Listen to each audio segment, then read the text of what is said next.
daughter. Are we ready? Think so. So fantastic.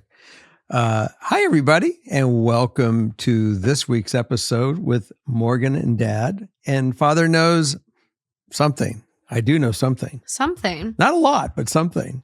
Something. So I just want to start the show by really telling everyone last week's episode. Hold on. I want to really say thank you so much for all your input for last week's show. It was fantastic. The comments, I read every one of them, except for probably some of the that might have come in today. But yeah. But I really think it's great. And I love that we get different actions and different thoughts. I do want to say that, the one thing about we started with the show is that it's a safe place and that we should all feel that we can voice our opinions and we don't criticize anybody for those thoughts because it's a safe place. We listen, we think about it, and we consider the thought. And that's it. We listen and we don't judge. That's it. We just, we spit out an answer and we see where it goes. It's an audio. Yeah. Yeah. Are we ready for this week's theme? I don't know. What is the theme? Justin and I teamed up. He found most of them, but overall theme is trust. Like, can you trust this person? Is there a way to build trust? Is the trust just gone forever? Very broad and loosely based on the concept of trust. I love this. This is good. How to build trust back up. Maybe. It kind of reminded me of a story when you were a little girl and, you were 8 and we had a kind of a meeting of the minds or a dis meeting of the minds and you took something and threw it on the ground, you broke it. And then you cried that you broke it. And I said, don't worry, we can take it back and we'll fix it at the hangar. And we took this thing back to the hangar and we glued it back together. And I said, and you saw the glue marks. And I said, it's okay. Because sometimes you break something and you put it back together. There's a scar, but they can heal. Mm-hmm. So some of these relationships, because they were bad or something happened, if it means a lot enough to the two of you and you're willing to do whatever it takes to build that trust, there might be a shot. There is a shot to getting it. Well, let's see about these ones. I can't wait to hear. Let's go. Let's do it. Yes.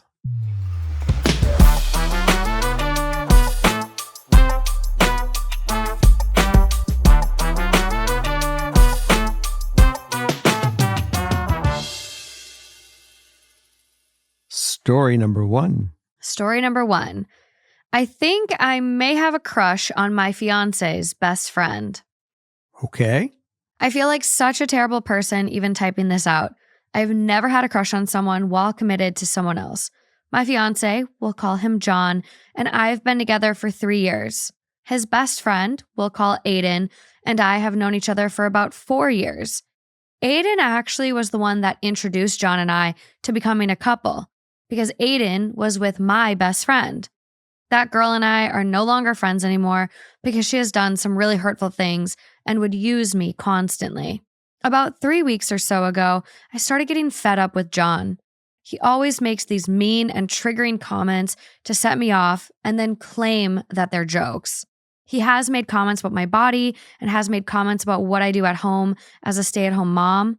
I also think I should mention that I was diagnosed with BPD and a mood disorder. He always calls me crazy because of it and puts me down when I'm experiencing my highs and lows. He never helps out with our son and just plays video games constantly. He makes all kinds of comments about me cheating and has even gone as far as checking my underwear for evidence of cheating. Even though he does those things, he still takes care of my son and I and provides for us and deals with me when I have my angry outbursts. I've been in therapy and on medications to help with that. I never really thought anything of Aiden before, other than that he is attractive. Lately, though, he's all I can think about, and I have no idea why.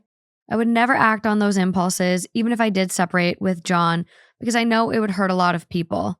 So I have no idea why I keep thinking about him and fantasizing about him. Every day, I feel like such a shitty person for having any type of fleeting thought about him because I'm committed to someone else.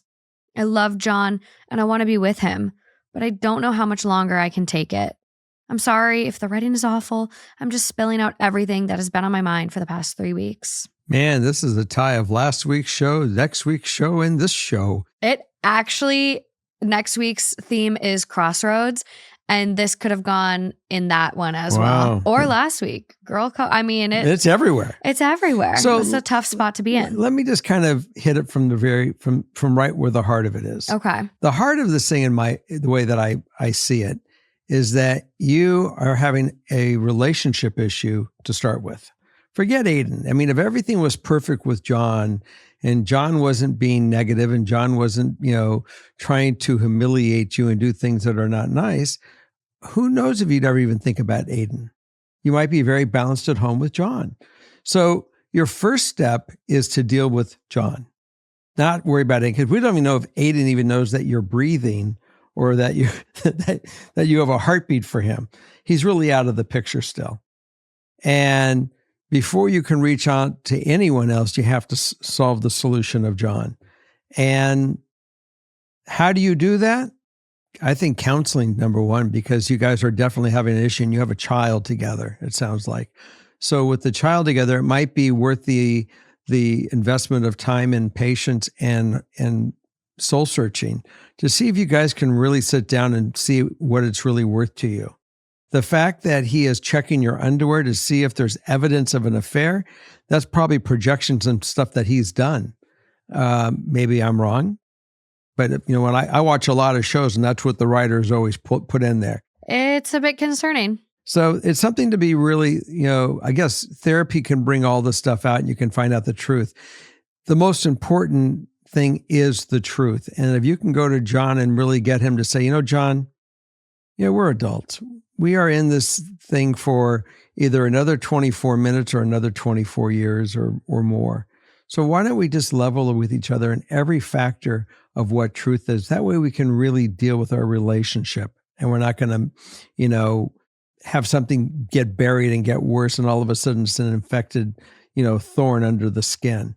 And any relationship that I've tried to be successful with, the one thing that I've done, and even with relationships I have now, is I level everything. Anything that's on my mind, I make sure that the person that I'm going out with knows what's on my mind. Yeah, I think open communication is great. I think, unfortunately, our buddy John here is also saying everything on his mind when maybe he shouldn't. This relationship is just... Like for what? What do you think he's saying on his mind that he shouldn't? I mean, when someone's... to be called crazy... But that's not being honest. That's being absolutely insulting and crazy. I'm spinning with what you said, though. That could be him just venting. That's what's on my mind. And I think when someone has been diagnosed with a mood disorder or, depression or anxiety or whatever, calling someone crazy... That's not from love. It's one of those words that just shouldn't be said. The amount of times I've been called crazy by Justin is 0. Mm-hmm. Have I acted crazy? 1,000,000%. 1,000,000%. I have my moments. A lot of moments. I get goofy, but I've never been disrespected like that. And there's a line here that our writer says, even though he does those things, he still takes care of my son and I and provides for us. That doesn't give you the right to abuse somebody. That's the bare fucking minimum. You deserve way more than the bare minimum. You deserve so much better than someone calling you crazy because you're experiencing highs and lows. You deserve so much better than someone prodding you, poking with you, and trying to get you to blow. Poking the bear. And then saying, oh, it's just a joke when you do react.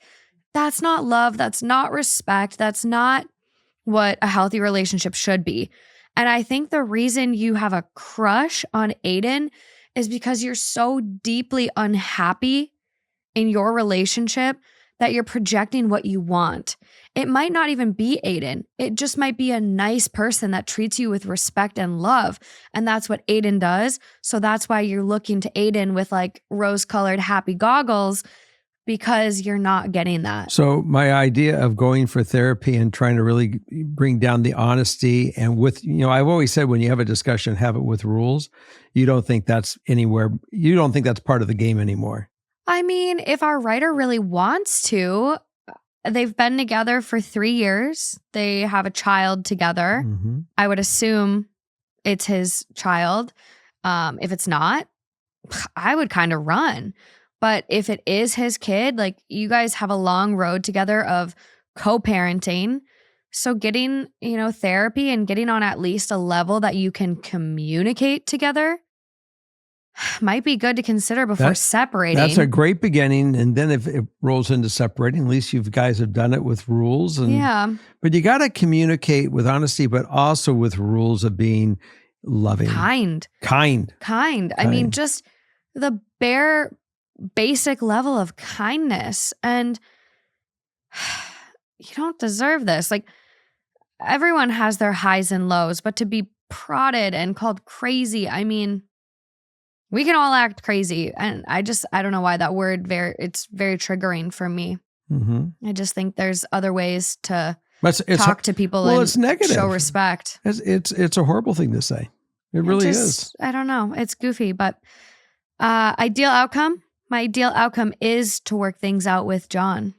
Then you definitely guys are going to probably need some counseling to help you, some refereeing that can really help you interpret what's going on and help him to interpret what's going on so he is not mean, because the way that he does it is pure meanness, and that's just not to be tolerated. No, it's not in the game. And to have this kind of treatment 3 years in only with a baby, like it's kind of concerning, but I don't know. You'll figure it out. And what really I find concerning is what it's going to do to the kid and that child's, next generation, that how he puts the wires together. Yeah, I think, there's a lot of studies that kids who witness parents fighting and abuse, the way their brain develops is different. Yeah. So I think it's always one of those things. Like I know a lot of people stay together because of kids. Mm-hmm. And I just think that's never a reason to stay ever, because your kids are actually going to be better off in 2 separate co-parent homes with healthy interactions. And I do believe one more thing, and then I'll let this one, go into the can. Meaning that we move on. Thank you. When you work with honesty in every little factor in your relationship, you're able to hold on with love more, because sometimes you're dishonest because you're afraid to tell them what the truth is. And that becomes where your love starts breaking down. Look, you guys loved each other when you got into this thing, and something happened between then and today. And you got to kind of unwind things to see how do we, if it's possible, that it hasn't been extinguished, that we care enough to make it come back and be there. But it's work. It's absolute honesty with one another, because if you find out that you guys can't handle the honesty, then you already know then you're the wrong pair, wrong couple.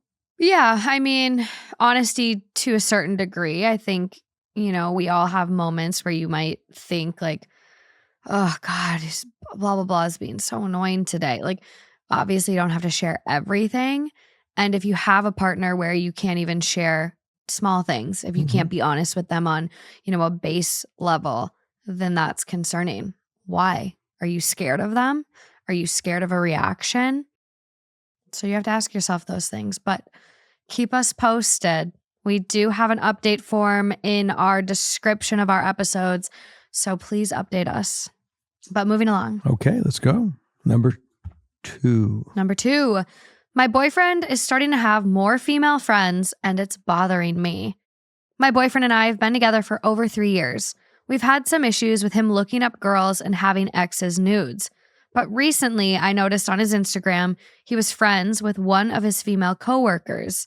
I asked him about it, and he said he's allowed to have friends.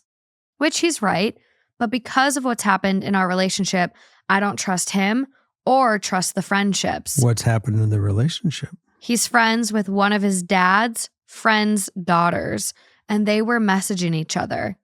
There was no flirting, but it still rubs me the wrong way. I can't trust him or it. I don't want to seem controlling. How do I talk to him about how uncomfortable it makes me? Ideal outcome for my boyfriend to understand my feelings and why I feel this way. There's a borderline of insecurity versus reality. And we can't sit here and say which one's insecurity and which one's reality. But what I would probably do, if you don't have anything that really would suggest that there really is anything going on, why don't you just say, why can't we all be friends? Because typically when you're a friend with her and you find out what's going on in her life, you really do realize that she will respect you, hopefully, and make sure that a boundary isn't crossed or make you feel comfortable there's not a boundary being crossed. Definitely. And when people, go to that extra effort, look, I have ex-girlfriends in my life. I have women that are friends in my life. I have people that I do work with that are women in my life, as well as men. And the one thing that I've certainly have done is always made sure that the person that I am with knows these people, feels comfortable with them, and that they all know each other and there's respect. And that no one has any doubt that there's nothing going on. And nothing that has been going on. I mean, I've been in a few relationships and they've all been monogamous. I've never, derailed the relationship. If I felt the relationship was not going to be my permanent relationship, I walked the other way. Yeah. And I mean, clearly, based on the writing here, there's been some background, info that's happened in the past. So now we're down to trust.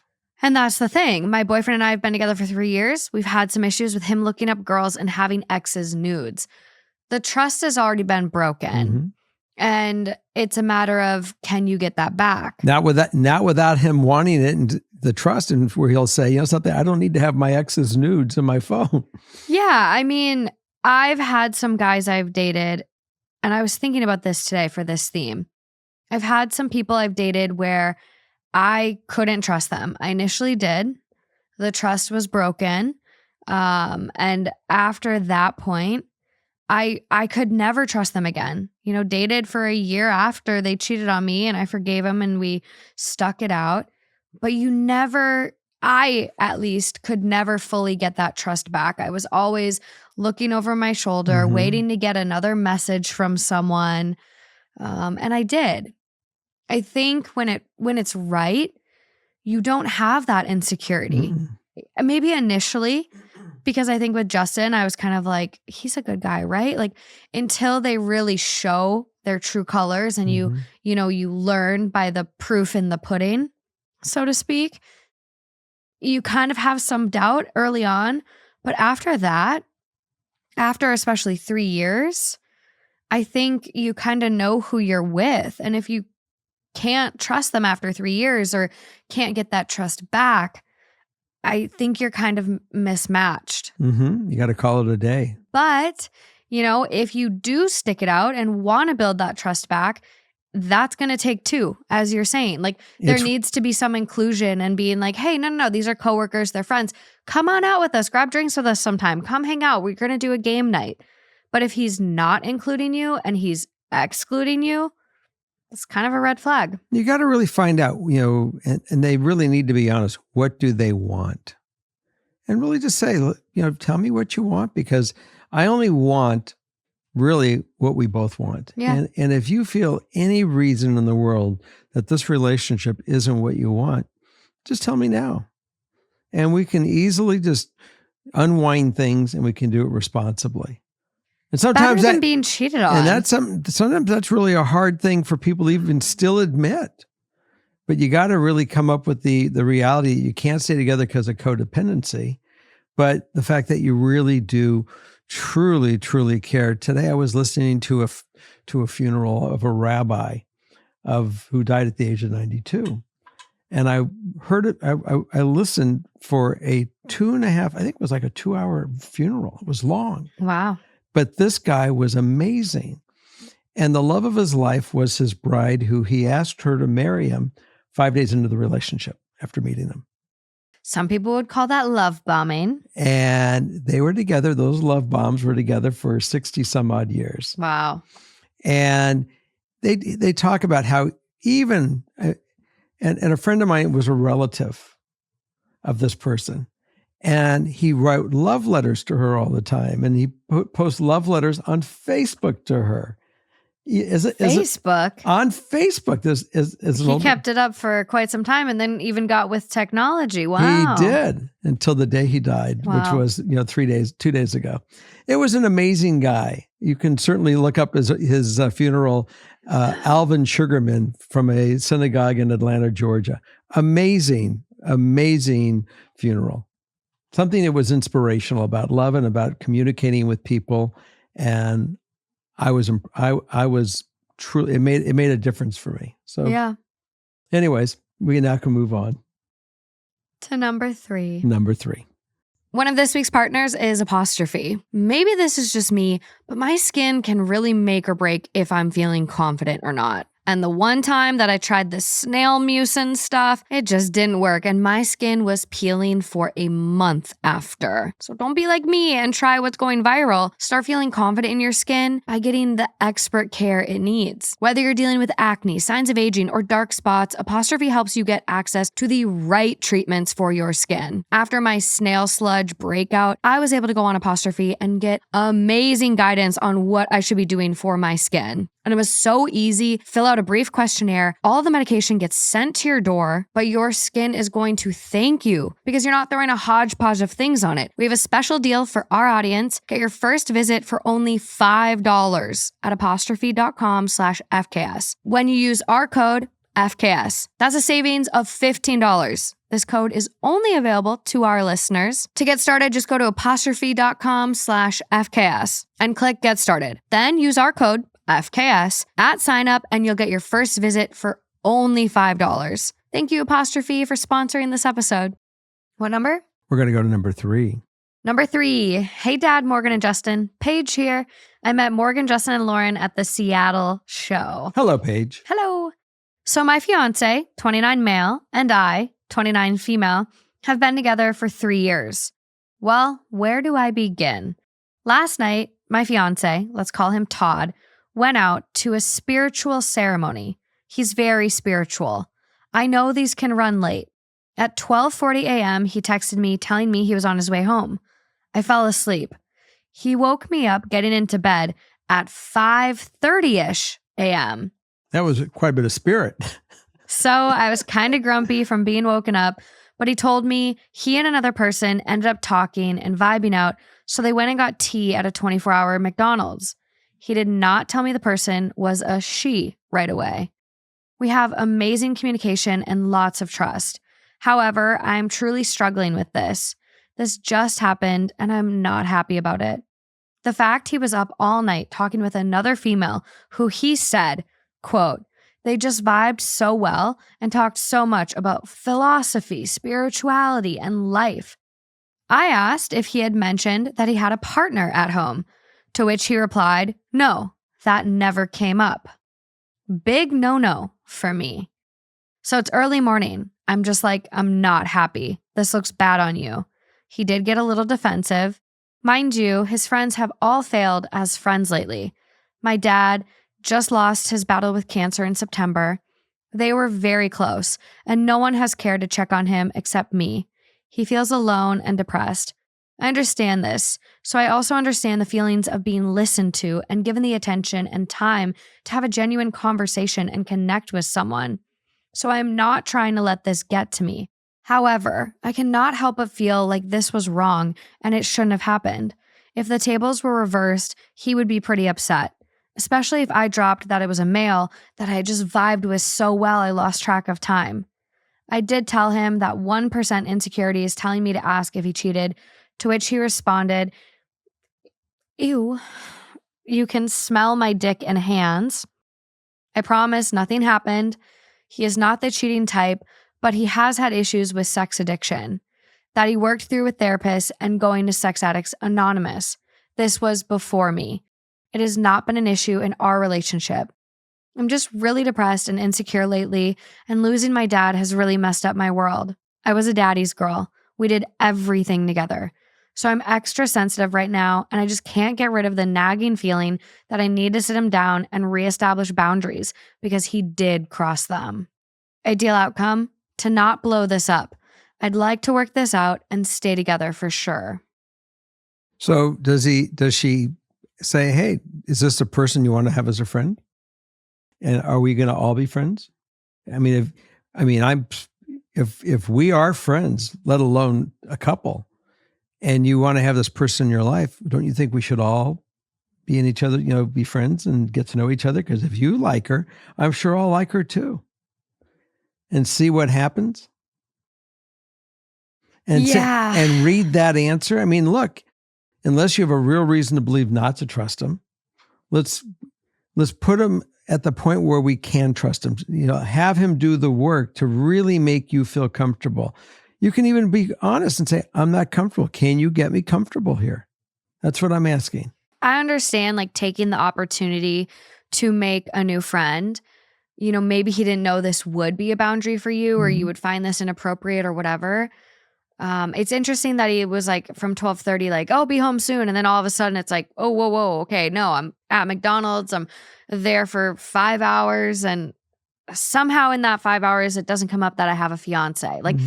That, to me, that shift is very strange. But I think you really sit down and you have a conversation about boundaries and you get serious and you say, hey, I love that you're spiritual. I love that you find, connection and meaning in this. But after, you come home, or, it'd be nice if you weren't out till 5 a.m. with a girl that doesn't know I exist. That just feels disrespectful. Yeah. And I wouldn't do that to you. To me, it just felt like it just kind of hurt my feelings. But I think you definitely need to have a conversation about boundaries and kind of reiterate why you're feeling this way. And it is inappropriate. I don't think. My first thought, Morgan, was, if it was a guy, would she be upset? And then I would say, no. I would say the bottom line is at this point in time, yeah, she may not have been upset if it was a guy. And maybe he wouldn't have told the guy that I have a girlfriend at home waiting for me. But the reality is, where we are today, it is up to him to make her feel comfortable with this friendship. Well, and she could point blank say, look, if it was a guy or a girl, when we find people that are close to us, we are a couple. And it would be nice that we can grow with our friends as a couple. And I believe in that. Yeah. And it's not so much about him and his intentions, right? Either. It involved two people. This girl could be going into this being I met this amazing guy. We vibed. I was so into him. We connected. We sat at McDonald's for 5 hours.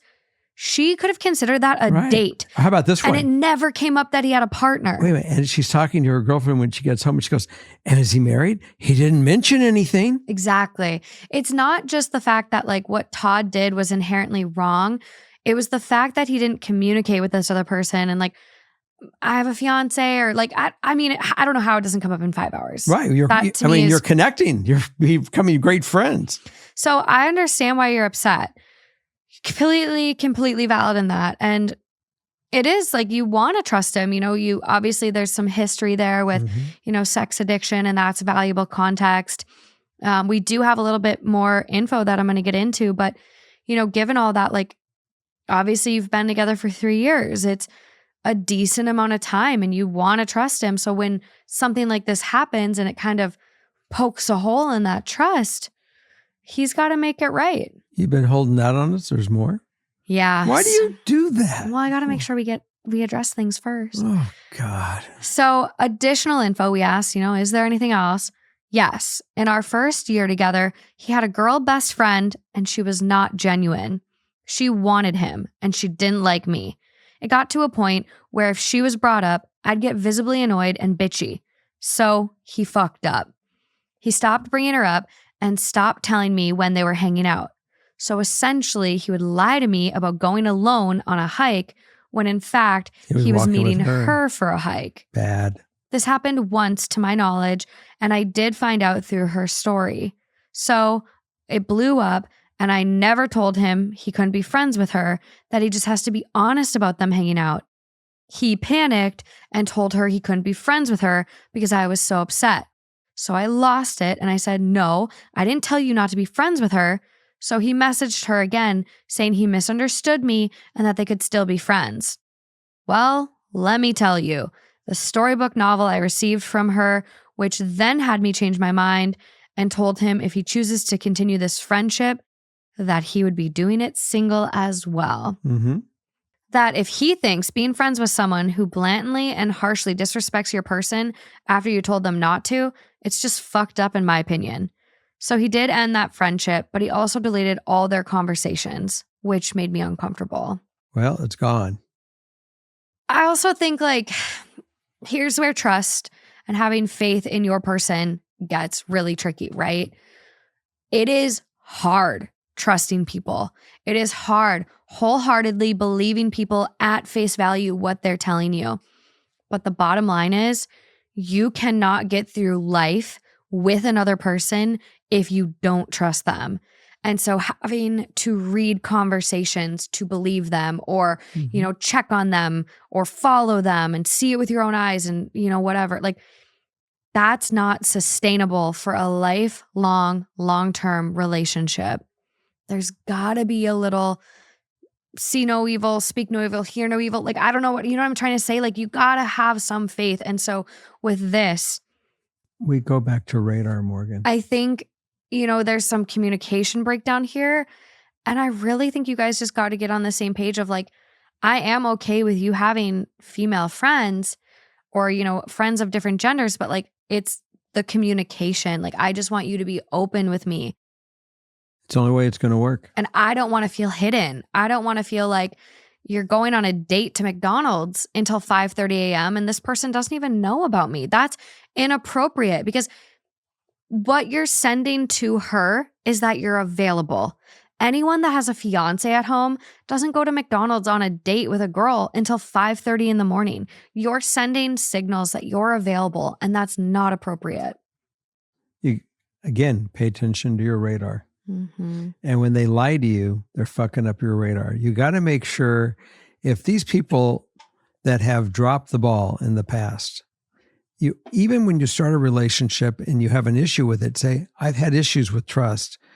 Be patient with me, but you're going to have to really, everything that goes on in our life, we have to be totally honest with each other, what we think, because that's how you get to the part where you can trust people when they're literally transparent and you don't see anything going wrong.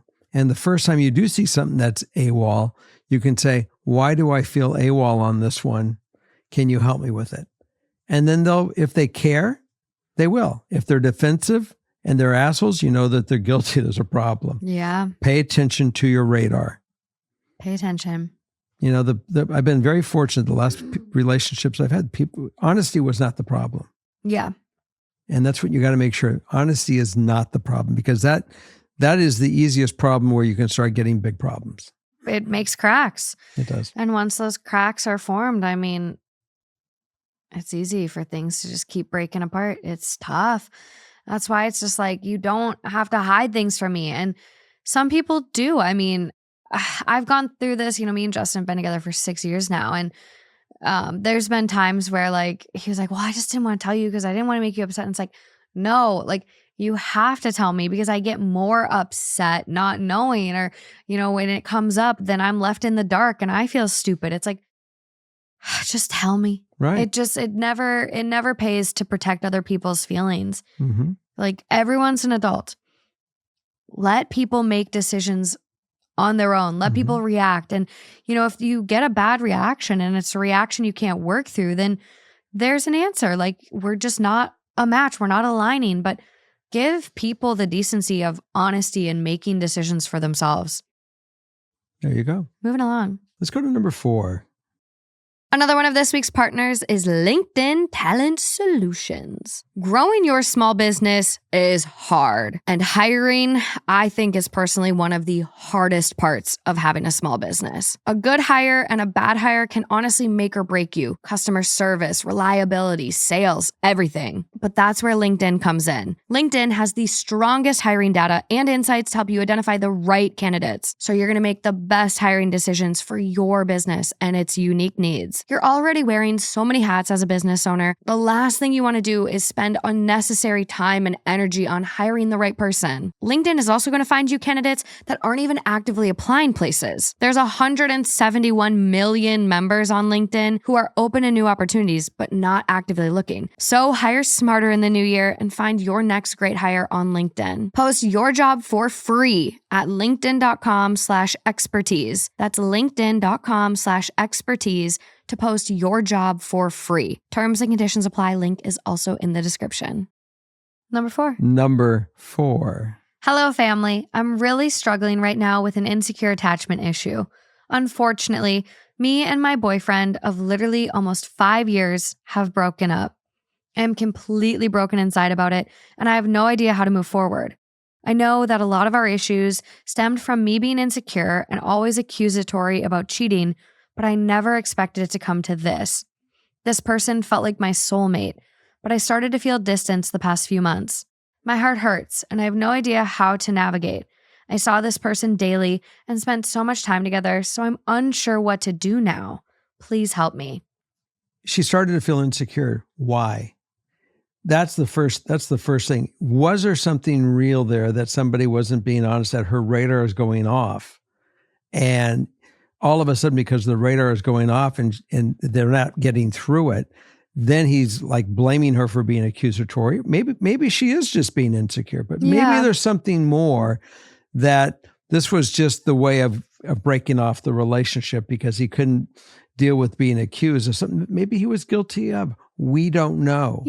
I think this could be two things, right? Like the person says, from me being insecure and always accusatory about cheating, but I never expected it to come to this. I interpret that as this person has had insecurities and doubt the whole relationship, and regularly or sporadically, at least a decent amount of times over the past 5 years has accused the other person of cheating. Mm-hmm. So I read this and I just think, he got accused one too many times, and there was enough of a straw to break the camel's back. Very true. Because as, the other person on this side of it, right? Like I'm imagining me constantly being accused of cheating. I know I'm not.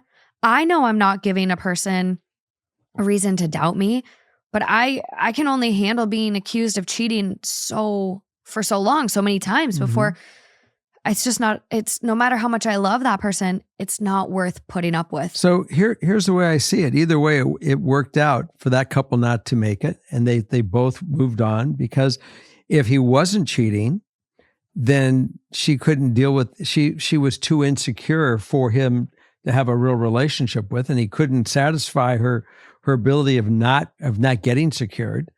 And if he was cheating, she got away with a warning. And well, here's where I go. I see two sides of the coin, right? I think you can work on yourself and practice self-care and self-love and get over that insecurity. Mm-hmm. And I also think sometimes there's people that can help improve your insecurity based on their actions and trust and being in a long-term committed relationship with them. But I think there's that third option that it doesn't matter if that person is pumping you up and making you secure. If you don't work on that self-love, you're doomed to fail no matter how good that person is, because you're constantly going to self-sabotage yourself. You're going to be insecure. You're always going to be in your head like, God, he was a little late for dinner last night and he's been on his phone a lot more than usual. Something's up. He must be talking to someone else. Like if you don't get over that, you're going to self-sabotage again and again and again, no matter how good that other person is. Okay, so this is going to get a lot of action. So I know you guys all think I'm in la la land. It's okay. I can go along with this. You might be though. You might be. My son-in-law to be says I'm in la la land, or I live in a place that nobody else. I dated a woman. I trusted her implicitly. I don't change that word today, that I trusted her implicitly. She liked to go to in her trade to conventions, to trade shows. her ex-boyfriend also loved to go, was in this industry, and he liked to go to these trade shows. They would go to together. They would travel, meet each other in this town. And they would share hotel rooms. They'd share a hotel room. Yeah. Now, did I think for a second there was a problem with this? Not for a second. No. Now, everybody else out there will say, Jerry, you're out of your fucking mind. Is it goofy? Yeah, but it's definitely goofy. But I think you're in a place where you're comfortable enough where you're like, we're super solid. And hey, if something did happen, then we're clearly not right for each other. That would be correct. That's just kind of your mature mindset of it all. And I had no problem. I've had dinner with him and his family and her, and I saw nothing wrong with it. Yeah. But again, it's definitely goofy. I mean, this came up recently with a group of friends, just kind of talking about, disaster situations. And I had a friend who stayed with us, and she was like, my ex just reached out. And I was like, oh, like that was nice of him to check on you. And it was just like a conversation of like, can you imagine like if he asked, me to stay with him? Or we got on this topic, and she asked me, she was like, if Justin's ex, had nowhere to stay and needed to stay with you, would that bother you? And I'm like, no. I'm like, if she really needed a place to stay and we were the only people she knew in this city, I wouldn't care, because I'm so secure with us. Like, I know we're so unshakable. Like, she's irrelevant. And that's a good place to be in. But I have been in places that are not like that. Trust me. And, I've had relationships with people and had partners that even them going out with their friends stressed me out. I can't inherently say what I did different in this relationship versus past, but I know I was more open and I was healed after a breakup. And I think I had a lot more faith in myself and my self-worth, knowing that if I couldn't trust that person, there's a good reason and I deserve better. And if I do trust them and they still break my trust and do something bad, I deserve better.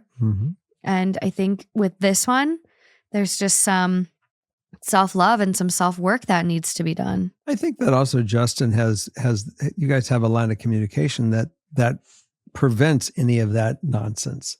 And I do know that I've had relationships where my partner cheated on me and, lied to me and fucked with my radar. And what really happens is that I was able to get my radar back after years. And now if I see anything that's inconsistent, I'm gone. I don't even waste, if I don't feel that I'm getting the truth or anything's inconsistent, I trust my radar and say, cut it. Yeah. And it's hard though, when your radar is off and this other person hasn't given you a reason to doubt them, then you got to work on your radar. You need to go back and do the work. And, we do have an ideal outcome here, how to navigate life like this and where to go from here. I know I need therapy for my issues, but I can't afford to go anywhere. There's so many free resources out there on YouTube, on podcasts that are hosted by therapists. Brené Brown is one. Mel Robbins is another. There's Cheaper Than Therapy. That I met these ladies when I worked on another podcast they went on, and they're great.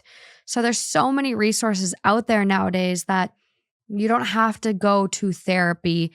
You can still start working on yourself. And, at the end of the day, like, you got to know you're enough. You are worth it. And the right person is not going to hurt you, but you got to be open to the right person and not, sow doubt and then,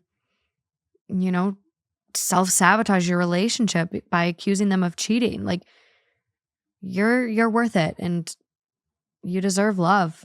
So I would just start focusing on within right now. Got to get healed. And if you end a relationship, before you go on another relationship, take 6 months to a year.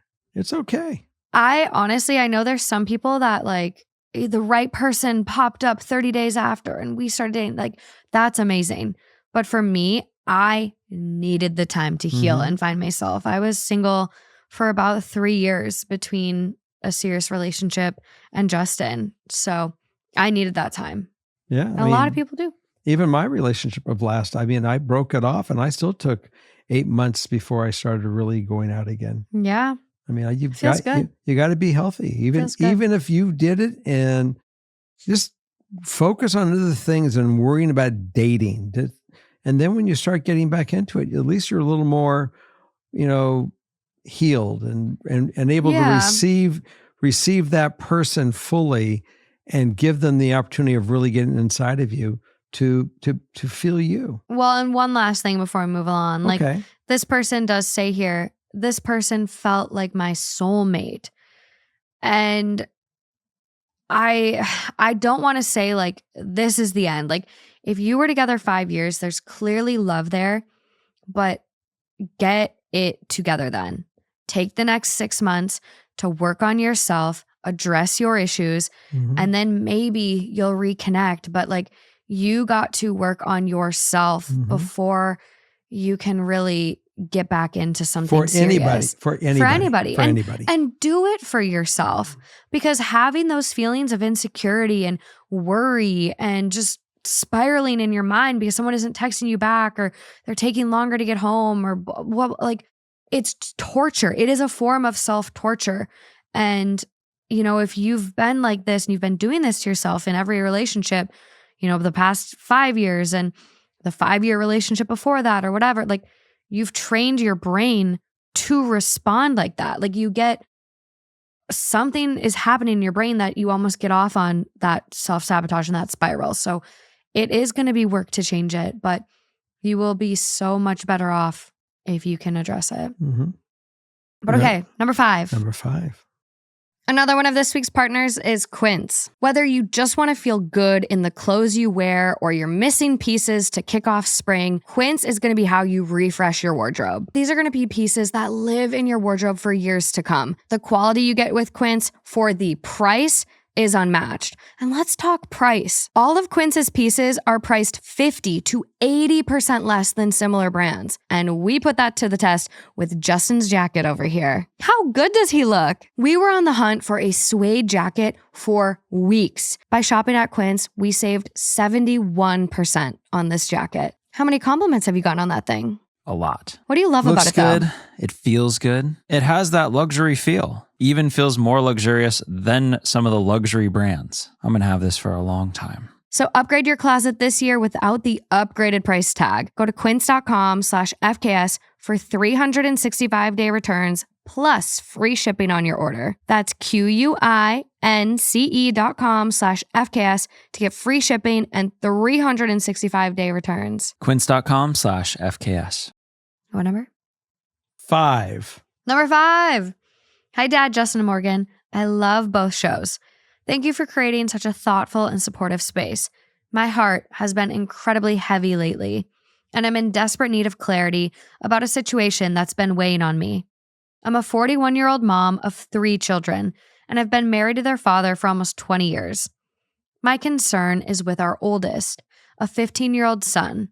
We'll call him Nate. Okay, let's hear about Nate. When Nate was younger, my husband was often away for work, so it was mostly just the 2 of us. We spent a lot of time together, talking and bonding. Before Morgan starts yelling enmeshment, I understand that relationships between parents and children evolve as they grow. I know it's natural for teens to seek independence and privacy, and I don't expect things to be the same as when Nate was 5. But even knowing all of that, I can't escape how much I miss him. Nate is a great kid. He gets good grades, stays out of trouble, and is deeply committed to his extracurricular activities. Yet, the distance between us feels unbearable, and it often brings me to tears just thinking about it. He doesn't talk to us much or seem interested in spending time with the family. The only time he interacts with me is when he needs food, a ride, or something else. I hear him laughing and talking with his friends. He doesn't share that joy with us. When I pass by his room and hear him on his phone, I love it simply because I get to hear his voice. But his actions make me feel like he doesn't value a relationship with us, his family. I've talked to my husband about this, but he brushes it off as a normal part of teenage development. While I understand that perspective, my husband tends to be emotionally detached in general, which has always been hard for me. I believe wanting to maintain a connection with my son is a reasonable desire, but I can't stop questioning if I'm doing something wrong. Is this dynamic just a normal part of raising a teenager? I went into parenthood knowing my role was to raise a happy, healthy, independent person capable of thriving on his own. I knew Nate wouldn't stay my snuggly 3-year-old forever, and I was prepared for the challenges that come with each stage of childhood. But I also thought there would be things to embrace and enjoy in every phase. Right now, it feels like our relationship has vanished. Despite our shared interests, I feel like we're strangers. It breaks my heart to think that if, God forbid, something happened to me, Nate's main concern would be, who's going to make dinner? I've tried talking to Nate about this. I've told him how much our relationship means to me, but he just shrugs it off, saying there's nothing wrong or that he doesn't have anything to say. The anguish of feeling this disconnected from my own son is almost unbearable. How is it possible to miss someone so deeply when they live under the same roof? Do I need to accept that this is just how it is now? Or is there something I can do to foster a meaningful, age-appropriate relationship with my son? My heart is breaking, and I don't know what else to do. What you are going through to me does not sound like enmeshment. No, not at all.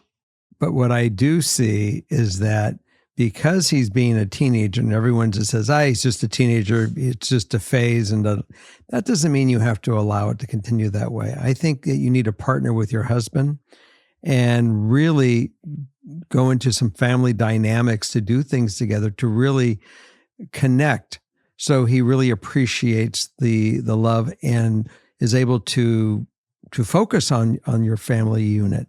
I love the movie with Robin Williams when they drove the great big green turd around the city. I think, what movie is that? This is the movie where they had the motorhome.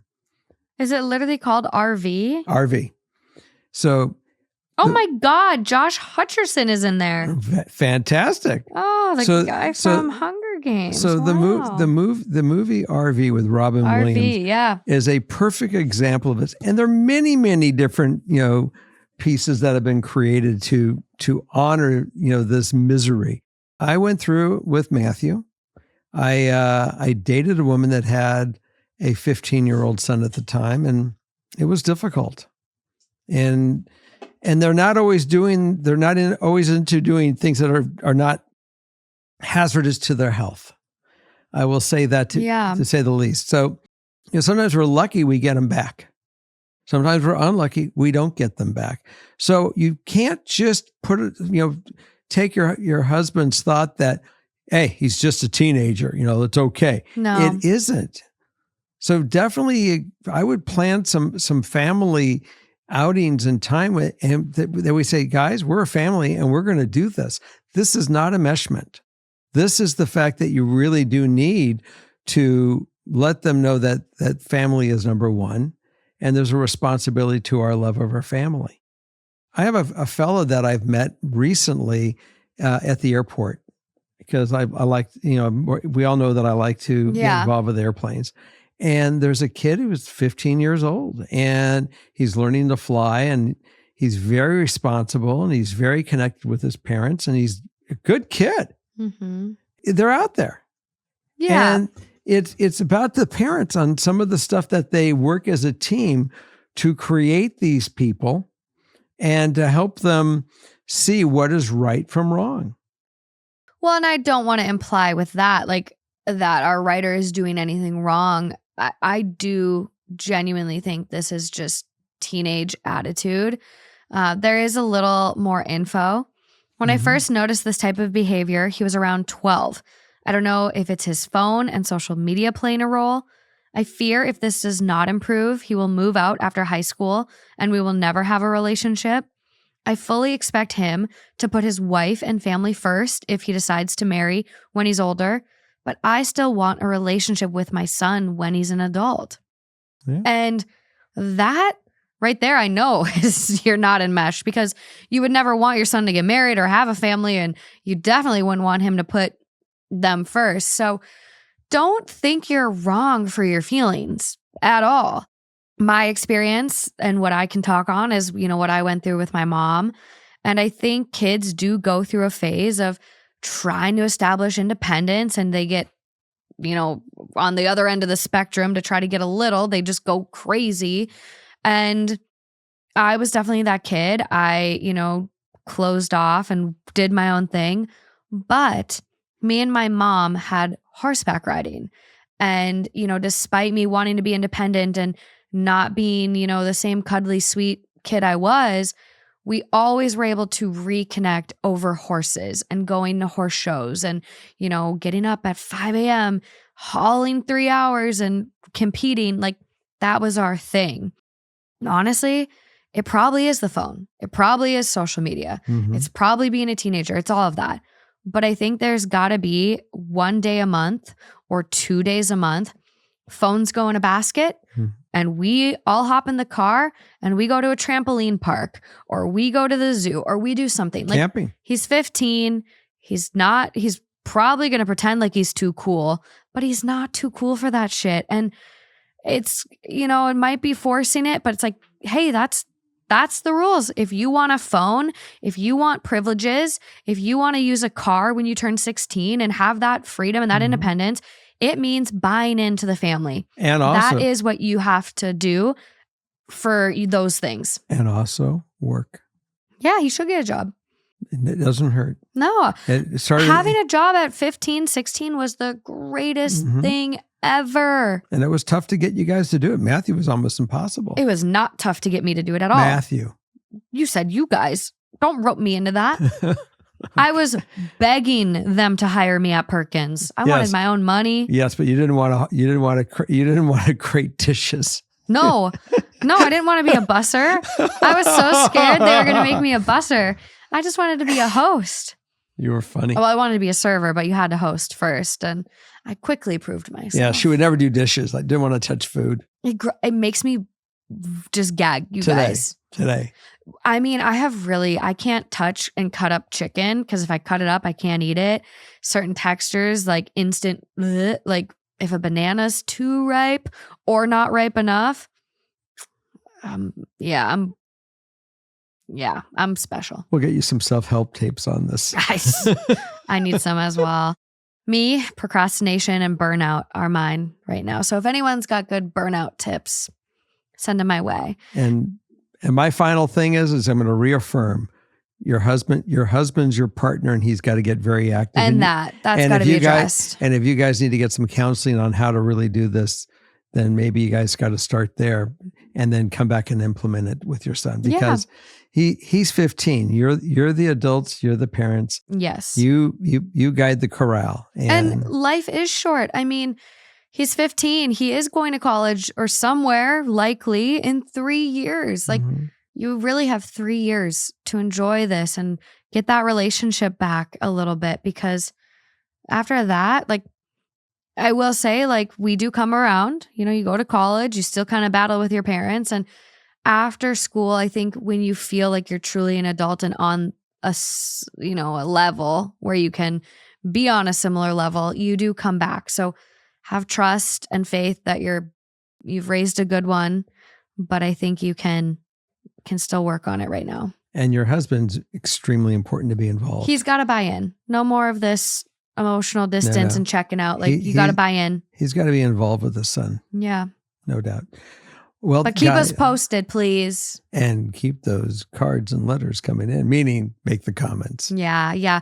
Please comment on this one. I know we have a couple people that have written in that are empty nesters now. And I'm sure you have advice on how to remain close with your kids as they're going through those teenage years, because you've been through it. So if you can relate to this one and any of the others we've read today, please comment, because there's some tough ones today. So thanks for being a part of our show and writing in and participating and putting us on and bringing us into your homes, your cars, your cleaning exercises and whatever else you do. And are we going to have a Patreon? Headed to Patreon right now. Okay, so we'll see you at the other side. Bye. Bye.